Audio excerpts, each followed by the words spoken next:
Hi there and welcome back. This is Jennifer McGuire. Today I am sharing with you a bunch of rainbow card ideas. I was kind of having a gloomy day, the sun's not out, and I just wanted to brighten the day up a bit.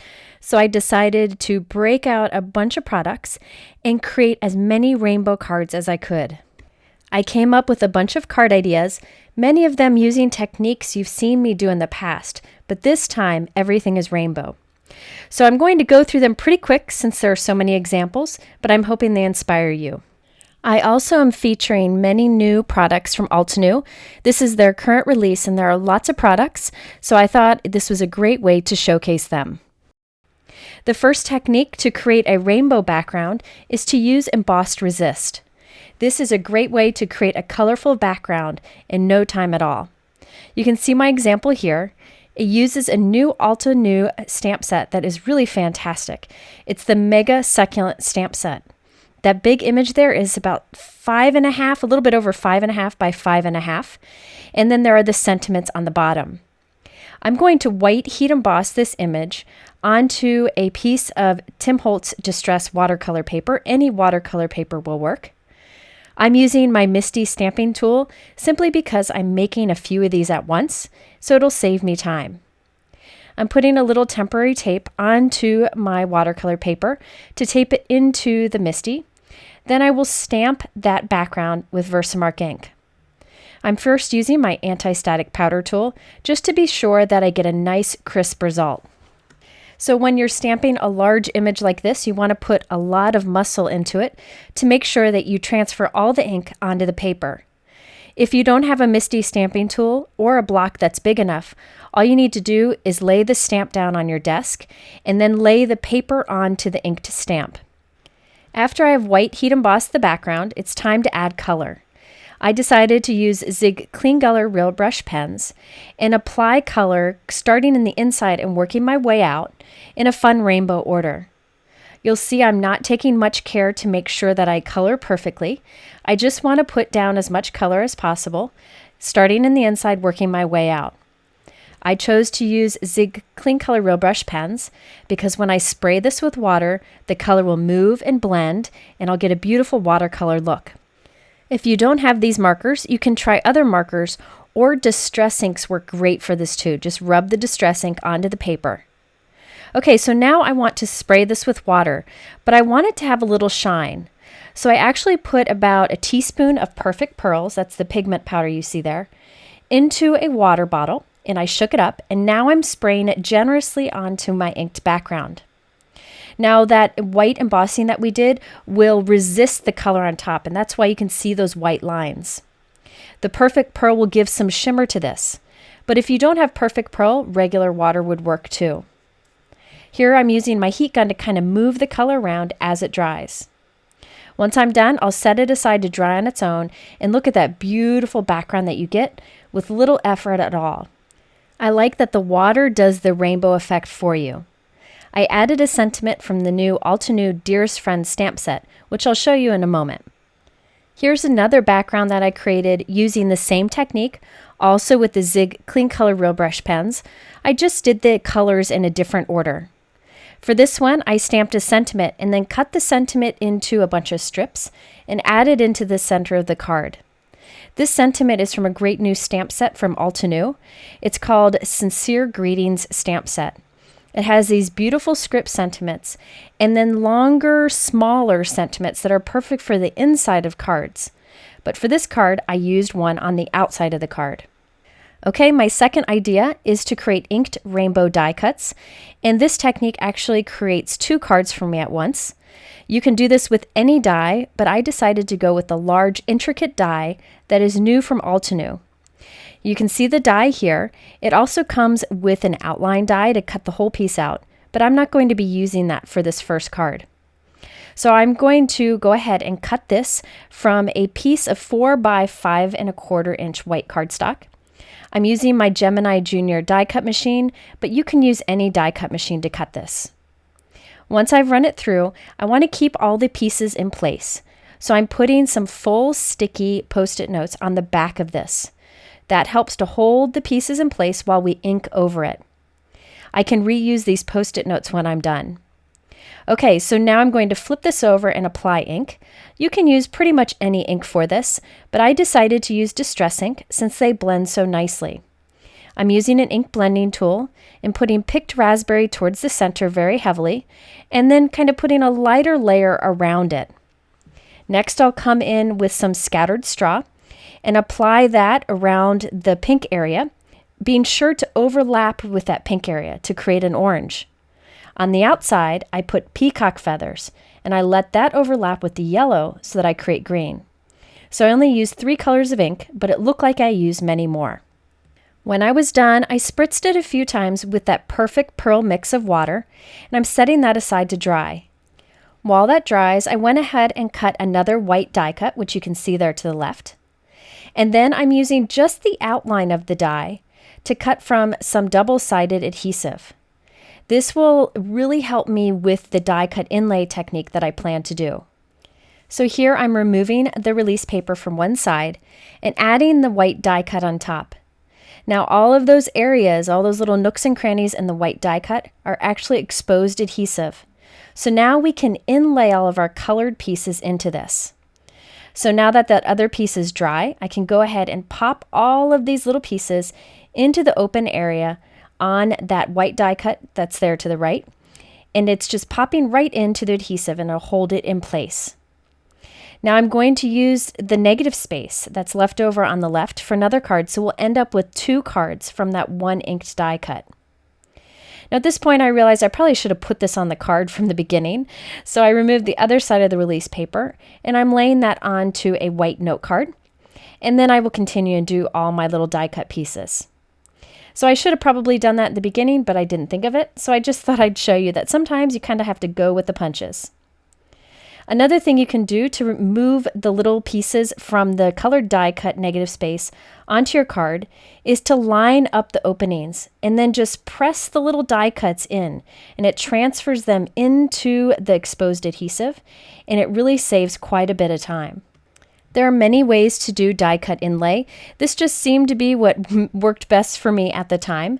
And it does take a bit of time, but it's definitely worth it because I end up with 2 cards from the process. Once I'm done inlaying all my pieces, I trim that panel down, and I'm adding Prisma glitter over it. This will fill in any open adhesive areas where I didn't want to take the time to add the tiny little pieces, and this will also add some shine. Once I'm done, I'm using a Swiffer cloth to wipe away the excess glitter. Okay, so now I have this negative space too, so I'll just use some strong liquid adhesive to add this on to a white cardstock piece, and there we have 2 card fronts ready to go from the one inked rainbow die cut technique. I added both of the backgrounds to 4 1/4 by 5 1/2 inch white note cards. In the center, I added stacked black die cuts using the Altenew bold alphabet die set that I've used many times in videos. I added a coat of tonic crystal glaze to the top of those so they had shine. And then I stamped a simple sentiment that says, "Wish you were here," from the new Altenew Dearest Friend stamp set, which I'll show you in a little bit. I really like the color on these, a little bit softer because we put that perfect pearl water on it, but you get 2 cards for 1. Definitely a fun technique to do. My next example also shows a rainbow die cut technique, but this time I'm going to use markers for the rainbow effect. This is a great way to take a simple white die cut and add a lot of attention to it. Let's first create that yellow flower that you see in the background. This is from the new Altenew Hope stamp set, and then there is also a coordinating die set that has a Hope word die cut. Now this Hope stamp set has beautiful sentiments in it, but that layering flower and leaves is just gorgeous, and I wanted to be sure to use it in today's video. I'll just show the layered stamping very quickly. It is an easier stamp set to layer since the images are so big. I used some yellow Altenew inks, including Citrus Burst, Fresh Lemon, and Sunkissed. So I like to stamp the outer, most solid image first, and then I heat set it a little bit before stamping the next layer.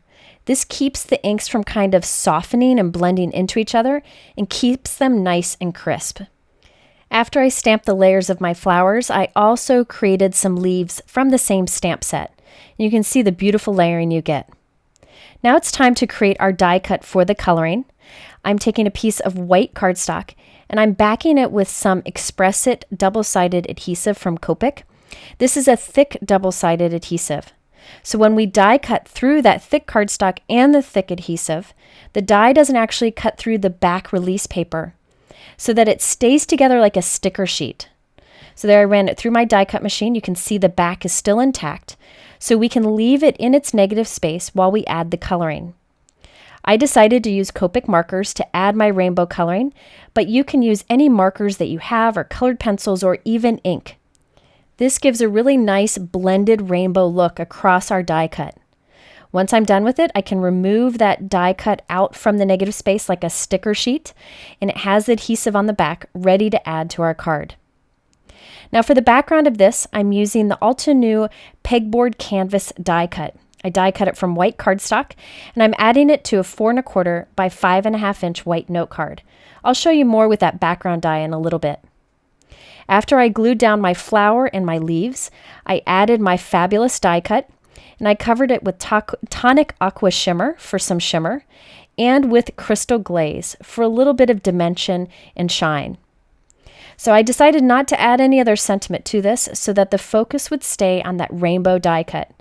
And it really adds quite a bit to use that tonic shimmer pen and the crystal glaze together. Gives a lot of shine to that die cut. And by using that white on white background with that pegboard die cut, I just have a little bit of interest there that's not too distracting from all the color in the center. Okay, I have another example of using your markers to create rainbow die cuts. I wanted to use this new cute, small Altenew neighborhood home die set. You can see it has a bunch of tiny little pieces, and I didn't want to have to cut those off from different colors. So instead I die cut them from white cardstock, and I'll color each of the pieces. I wanted to go for like a whimsical, fun, colorful little scene here with colors that really don't make sense, but I thought they'd be fun to pull together. So I'm taking all my little white die cut pieces and I'm putting them onto a full sticky Post-it note. That keeps the die cuts in place as I add color to them and keeps them from moving around too much. So I added color with my Copic markers and I ended up with a bunch of colorful pieces. Next, I created a background using the new Altenew Dotted Scales Debossing cover die. You can see those tiny little pierced dots in a fun scallop pattern that it creates across the background. I decided to trim a little bit off of each of the edges so that I could add it to a 4 1/4 by 5.5 inch note card and have the sides showing around it. So here you can see all my little rainbow die cuts assembled on the front of the card. And I white heat embossed a sentiment on black cardstock. On the front of the card, it says, "I may not always be there with you." And in the inside of the card, it says, "But I will always be here for you." And that is from the Altenew Dearest Friend stamp set, which I'm about to show you. I really like those colorful die cuts against that simple white background. Okay, my next technique for you is to do rainbow coloring.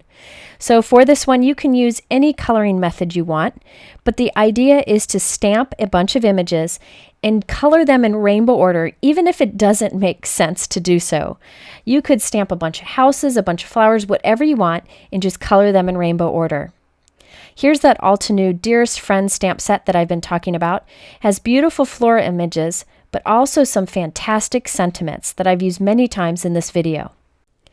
Now for this card, I stamped that large floral image, and I'm going to color it in with Copic markers. You could use any coloring method you would like. It's hard to see, but I did write on each flower with light pencil what color I planned to color it. So they kind of go in a rainbow fashion across the card. Now a cluster of flowers likely doesn't exist like this in real life, but that's the fun of card making. You can create whatever you want. So I wanted the pink to be that large flower in the center. So on one side I'll have some blues, purples, and teal colors, and on the other side I'll have some oranges and yellows. So on all of my flowers, I did the darkest shade in the middle, and I worked my way out to the lightest on the edge of the petals. Once I had my rainbow color of flowers there, I went ahead and added some brown and kind of a goldish yellow color to the center of the flowers, and then various colors of green to the leaves that surround the flowers. After I was done coloring, I used the coordinating die to cut the cluster out. Okay, so for the background, I used the new Altenew cross stitch canvas die. This die cuts a piece of cardstock that's 4 1/4 by 5 1/2, and if you look closely, it pierces a bunch of tiny little dots very close together. You can use this for cross stitching a fine pattern, or you can just use it as a fun background, and that's what I'm doing today. Now the background die that I showed you earlier, the pegboard one, cuts bigger holes that are farther apart, and I'll use that for stitching later in this video. So the two dies are a little bit different. I added a sentiment to the center of the card from the new Altenew cross stitch flower stamp set, which I'll show you in just a moment. And you can see those tiny pierced holes in the background and our cluster of rainbow flowers in the center. By coloring these flowers with that rainbow of color, it really makes the card stand out. Okay, my next idea is to do rainbow stamping, and I'm going to use this technique with a new stamp set from Altenew that creates a faux cross-stitch look. But you could really do this with any of your layered stamping. Instead of using all of the same color but different shades for your layered stamping, you could instead use a rainbow of colors as I am here. I'm using the new cross-stitch flower stamp set and the coordinating die set. You can use this stamp set to create this faux cross-stitch flower, and also there are 2 butterfly sizes in here, and there is also a hello sentiment. The coordinating dies actually pierce the tiny little holes that go along with that cross-stitch pattern. So you can use the dies with or without the stamping, and if you want to, you can actually stitch these. I didn't have time to do the stitching today, so I'm going for the faux stitching look. Here I have a 4 by 5 1/4 inch piece of white cardstock, and I'm using the butterfly and flower die to create those tiny little pierced dots in that pattern. So you can barely see it there, but there are tiny little dots that I could stitch if I wanted to, but I'm just going to stamp instead. So I'm lining up the stamp images with those pierced dots. It's actually very easy to look through the stamp and line up with the little dots. I decided to start with yellow on the outside, and I'll kind of work my way backward in a rainbow sort of fashion, doing orange and pink, then purple, blue, and green. So you can see how using the rainbow colors really adds a lot of interest to this card. And I did a very simple sentiment that says, "Dearest friend, wish you were here," from the floral stamp set that I showed you in my last example. I added all these pieces to a black note card for a nice crisp edge. So look at all of your stamps and think of how you can do them in a rainbow order, even if that's not what you would normally do. Okay, my next rainbow technique is to do rainbow heat embossing.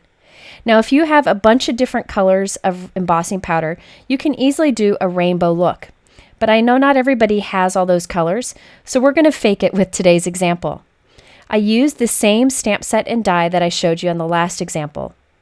I used the die to pierce the holes for the word hello, and I'm lining up the stamp to stamp right on top of the dots. Instead of inking it directly with an ink pad, I'm using a sponge dauber to apply some ink in various areas to create a rainbow. So at the beginning of my word, I'm using some Altenew Pinkalicious ink, and I'm putting pink ink right onto the stamp and stamping it onto the paper. I do this a few times to make sure that the color is vivid enough. Because I'm using an ink sponge, it doesn't really transfer a ton of ink, so multiple stamping really helps. After I did the pink, I'm repeating the process with some orange ink. This is orange cream, and I'm making sure that it overlaps with the color that's already there. If you have mini ink cubes, you could directly apply the ink onto the stamp and soften the edges with the cloth so that they blend into each other. But I find I get a better blended look if I use these little sponge daubers to apply the ink. After I've done all the color, I'm going to stamp the whole image with VersaMark ink right on top of the color stamping. This makes it sticky so that I can add some clear embossing powder and heat set it. So this will have some raised dimension to it and look like colorful heat embossing, but really the color is underneath the clear embossing powder. I added a little black stamp sentiment underneath and put that onto a black note card. By using the embossing on this faux stitch stamping, it actually looks a little more realistic stitching since there is that dimension. And also remember that you can use those dies that create the little pierced holes to do actual stitching. Here you can see I'm doing cross stitch of the word hello. You can see the tiny little pierced holes. I didn't have time to finish this one up, but I plan to do so on vacation. I really do enjoy stitching on my cards. Speaking of stitching, my next idea is to do rainbow stitching on your cards. I love to do cross stitch on paper on the go, so I created this rainbow card. Now, I'm not going to show you how to do the cross stitching because I have a how-to video, which I'll link to here. But this time I used the Altenew Pegboard canvas cover die. Remember, I used this earlier on a card to create a bunch of holes on a white-on-white background? Well, here I actually did the stitching of these holes. So this is just basic cross stitching. I didn't follow a pattern. I just had fun doing a rainbow of colors along this background. Once I was done, I trimmed a little bit off of each of the sides and added it to a 4 1/4 by 5.5 inch card. For a simple sentiment, I die cut the word hugs from white cardstock 3 times. This is from the Altenew Script Words dies. It's an older set that I use quite often. And I'm stacking the 3 die cuts together with liquid adhesive so I have some nice dimension. I'll use that same liquid adhesive to glue this right onto my stitching, along with a sentiment strip that says, "Sending you feel better hugs."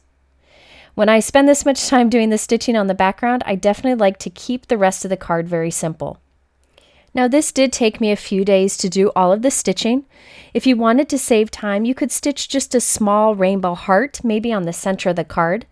But that pegboard canvas die really gives you a lot of options for doing cross stitching on your cards. Okay, next up we have rainbow no-line coloring. Now you'll never see me do no-line coloring in my videos because I am terrible at it. It's just something that I haven't wanted to tackle. But with today's card, this image is super simple, so I felt like I was able to do so with a fun, whimsical rainbow look. This is a beautiful new stamp set from Altenew called Wildflower Garden Stamp Set. It has images that you can use together to create a bunch of different types of flowers with simple combinations of stamps. So it's not layering, but some of these stamps are meant to go together and piece together nicely.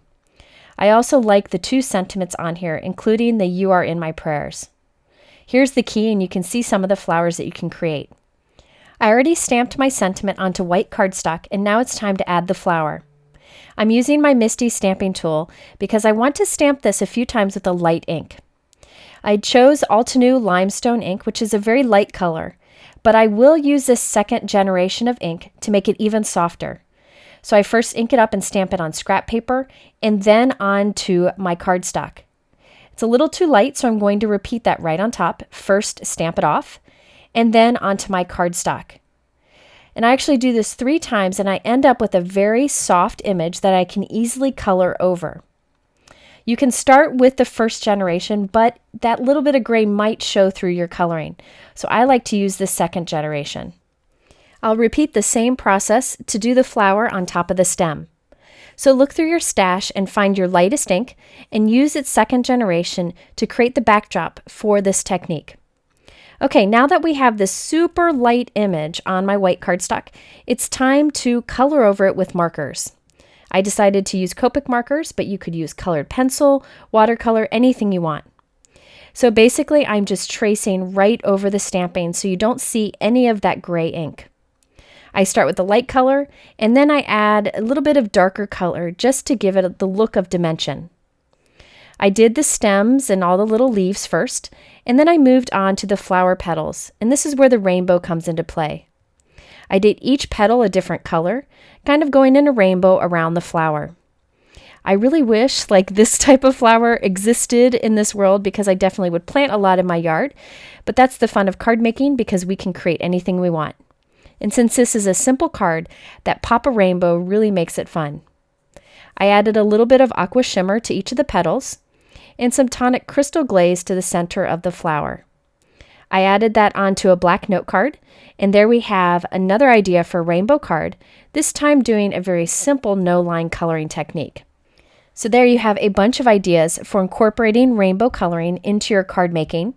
And I hope you also like this look at all these new Altenew products. It's really a great release, and I thought this would be a fun way to showcase them. If you're interested in these products, they're linked below in my YouTube description. On my blog, I have much more information, including photos of all of these cards. In the middle are a couple other videos you might like. I appreciate you sticking with me for a long video. I hope this inspired you. Have a great week, and we'll see you again very soon. Take care.